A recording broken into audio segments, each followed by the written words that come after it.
C'est les cris, c'est la tristesse, c'est les mois dans cette famille avec la disparition triste dans les circonstances inhabituelles, inexplicables de la petite Divine. Nous sommes dépassés. Nous sommes dépassés. Moi, mon mari et nos enfants, regardez l'état que on a tué notre enfant. Regardez vous-même. Mettez-vous à notre place. Maman Chantal, je t'appelle. Maman. Je suis la maman de la petite Mbaga, auquel nous sommes en train de crier justice. Je crie à tout le monde entier. Je crie à maman Chantou. C'était sa fille à la fondation. J'écris à Papa Paul. J'écris à la ministre des Affaires sociales. J'écris à la ministre des Affaires de la femme et de la famille. Pardon, rendez-nous justice. Voici donc la piste du crime, le chemin qui aurait conduit la petite Divine dans l'au-delà, selon les témoignages de sa famille. Ce qui se passe, l'enfant rentre de l'école, c'était vers, je crois, 14 heures.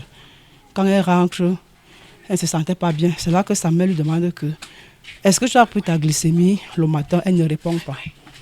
Maintenant, sa mère prend dans son appareil pour mettre sur sa main, ça ne s'allume pas. On l'amène donc à l'hôpital. C'est là qu'on prend sa glycémie. Et effectivement, la glycémie était élevée. Maintenant, sa maman lui dit donc, ok, comme tu veux toujours déranger les gens, je vais te taper. Entre-temps, on ne la tape même pas à la maison parce qu'on connaît son état de santé. On ne la tape pas. On ne l'a jamais tapé depuis qu'on a su qu'elle est comme ça. Et vous savez donc, ce remède-là, ça se conserve au frais. Et le remède était au congélateur. Sa mère entre donc pour prendre le remède, pour poser, pour que ça se refroidisse. Elle a cru que sa mère partait prendre la chocotte pour la taper. C'est comme ça qu'elle prend fuite.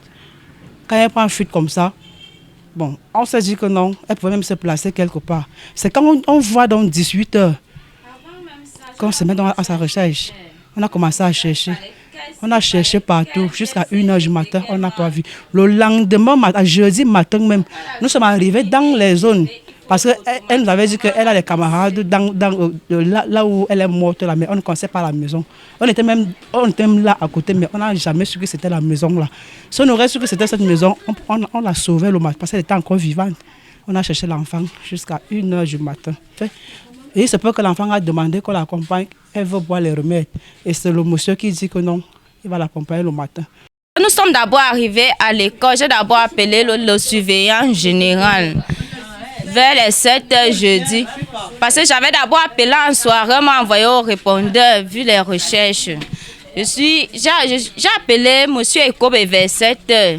Lui fait part de la situation. M. Ekobe dit que c'est lui qui a fait rentrer l'enfant parce qu'elle voyait qu'elle ne se sentait pas bien. Et il se couvre, même que c'est son camarade là qui lui a donné des bonbons. Et tout le monde là-bas à l'école connaît son état de santé. Donc quand je suis arrivée au lieu du crime, moi je savais que mon enfant était encore en vie, que je vais prendre la glycémie et l'injecter, l'insuline rapide, voire l'amener à l'hôpital. Bon, nous sommes arrivés, je suis partie trouver maman et ma petite sœur était d'abord là-bas, vu de leur version qu'elle est partie boire l'eau chez la tante, après elle est partie chez l'autre tante habitée. Suppliez ces enfants que ouais, si vous avez vu Divina, vous connaissez son état de santé, il faut qu'elle s'injecte un mange. L'enfant a carrément que Tati, nous on ne connaît pas. On ne connaît pas. Pourtant, l'enfant vivait encore. Donc, il se couvre que quand les enfants sont venus nous appeler, c'est alors là que le père restait cassé le cou de l'enfant. Parce que je suis arrivée là-bas vers 16 heures. Nous sommes arrivés vers 16 heures. Je suis arrivée que l'enfant venait juste de rendre l'âme. Elle chauffait encore. Il y avait le chantier juste à côté. Je me dirige là-bas, l'enfant me dit, non tantine, c'est ici. Je vois d'abord le portail noir. Je dis, hey, mon enfant est en vie. Au rez-de-chaussée est habité. Le premier niveau est habité. Là, on est arrivé là, il y avait l'enfant. Je vois l'enfant allongé bizarrement. Les yeux en l'air, les larmes coulaient encore. Je dis, hey, c'est peut-être le coma partiel. Je pense, je touche le pouls de l'enfant. Je ne ressens pas de pouls ni artère ni veine. Quand je veux porter l'enfant pour sortir avec mon petit frère, me dit, Michel, laisse les à partir. Je suis l'oncle de la défunte Mbarga Atangna Maurice Divine. Oui, sur les faits, jeudi, ses camarades sont venus ici à la maison pour me prendre.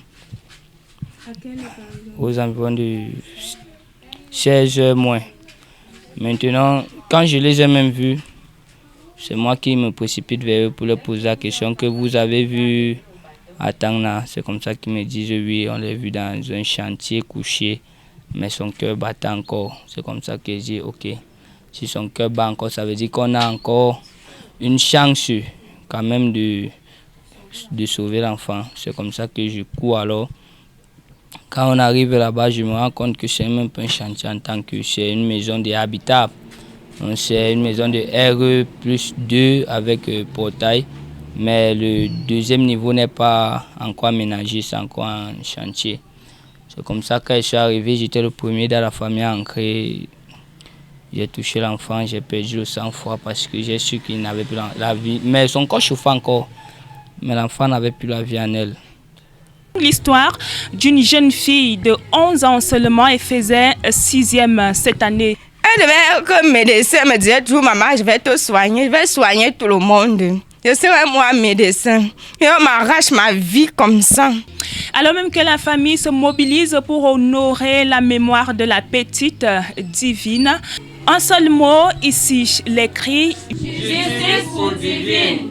Aujourd'hui, c'est Divine. Combien de Divines faudrait-il encore pour mettre fin à cette tragédie? Ici, Aline Ateba, au micro, Oram Tila, à la caméra. Nkwabang, au lieu dit Carrefour Géomètre, Écho 237, télévision, la chaîne des valeurs.